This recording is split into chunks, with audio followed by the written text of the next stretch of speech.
So I have this book that I just love. It's called Spirit Hacking by Shaman Durek. Um, and there's just so many good things in it. And I've decided for a start, um, for my little videos, I was going to do something different, but something compelled me to read parts of this book. Um, and I'm not going to start at the beginning part, actually. I'm going to skip around. But I'll just start with this. He did have a near death experience. Um, or he actually did die for 4 minutes, I believe. And it's interesting. I'll just leave that part there. And I'm going to skip around. I'm going to start with the prophecy. It says, "While I was dead and while I was hanging out with the spirits on the beach, they showed me this extraordinary moment in human history. This planetary Yeah, I can barely see. My glasses are bad and it's dark. I apologize. This planetary initiation that we as a global community are navigating right now.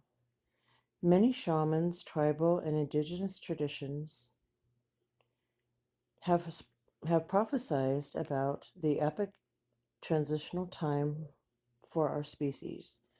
They call it the Great Upheaval, the dark point before dawn, that threshold moment where humanity is forced to wake up from their slumber and their separation, and then in their destructive ways, and to choose to gosh darn it, and to choose to consciously evolve the species and the planet or to perish. I call it the blackout. Blackouts are pivotal moments that I really don't read this slow normally. It's just because I can't freaking see. I can't chicken fricassee. I call it the blackout. Blackouts are pivotal moments that demand quantum leaps in evolution to ensure the species' survival. They are sink or swim junctures that present themselves when planetary conditions reach extreme levels of imbalance and when large swaths of the population have become stuck and stagnant in their ability to recognize the tools and the knowledge they already have inside them and to make dramatic and necessary shifts in service to the survival and the adaptation of their species. Okay, I'm going to stop there for now because I might even redo this one since I'm new at this.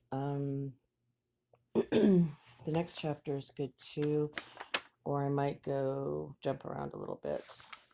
Um, Let me check. Yeah, I'm going to go ahead and read the blackout. The blackout is here to shine a light on everything that is broken, imbalanced, and out of alignment, not only within ourselves as individuals, but also within the world at large.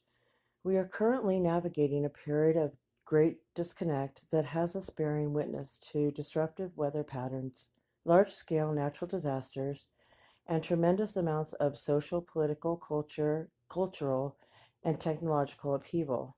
The blackout is a crossroads. It is time for human beings to look at the mess we've made of our planet or realm. I added that.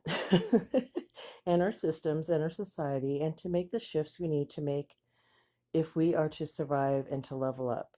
We are teetering upon the edge of a remarkable shift that is poised to alter humanity's trajectory and humanity's MO in some pretty giant ways.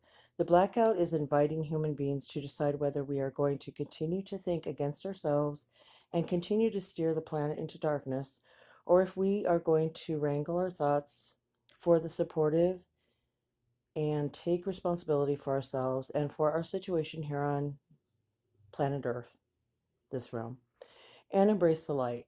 This decision is both personal and collective because the only way we can change the world is to change ourselves. Haha. Now, I'm going to skip to another good one I just read. This book is so awesome. Excuse me. And I'm just going to be my crazy self here, so just please excuse my nuttiness. Okay, this is good. This part, darkness just is. And I'm going to say right now, if I change planet to realm, that's just Me, that's not from the book. That's not a quote because I just don't like calling it a planet. Okay, darkness just is. As whacked as it all sounds, the darkness isn't actually bad. It's not jacking human beings up on judgment and scarcity while manipulating us to be brain dead minions because it hates us. Darkness is just doing what it needs to do to survive, which means generating enough discord and enough conflict to maintain its realm. Haha, he used the word realm. One of the darkness's primary survival strategies is to convince human beings that we are separate through the presence of lines and divisions such as class, color, gender, ethnicity, religion, politics, and sexual orientation, all relatively meaningless constructs that, at this point in human evolution, are only holding us back. The illusion of separation serves the darkness by generating isolation and conflict, which generates the frequencies of fear and discord, which empower its dimension. The matrix goes to great lengths to keep us disconnected from ourselves and from others, as well as from nature. The state of the world today is is a confronting reflection of how destructive the us versus them mentality that darkness generates actually is. I love that one. Duality. The concept of us versus them, black versus white, and even dark versus light come from our fundamental misunderstanding of duality. Let's break it down, shall we? Oops. Excuse me, this is kind of long. All right. The darkness's realm emits a reflective energy that is illuminated by the light of all that is. The perceived separation of light and darkness as they reflect off one another in this universe is what we call duality. The way we experience it on this planet, duality is a construct comprised of two polar opposites interacting with each other in an allegedly separate experience, but that is, in fact, a perpetual quantum entanglement. This plays itself out here on Earth through the idea of right versus wrong, men versus women, left versus right, etc. The act of framing these alleged sides in opposition to one another tethers them together in an ongoing exchange of tension and friction in a continuous fight for autonomy that is impossible to resolve in light of the opposition they are identified with and defined by. Culture programs as to judge these polarity constructs as good or bad. I read that so wrong.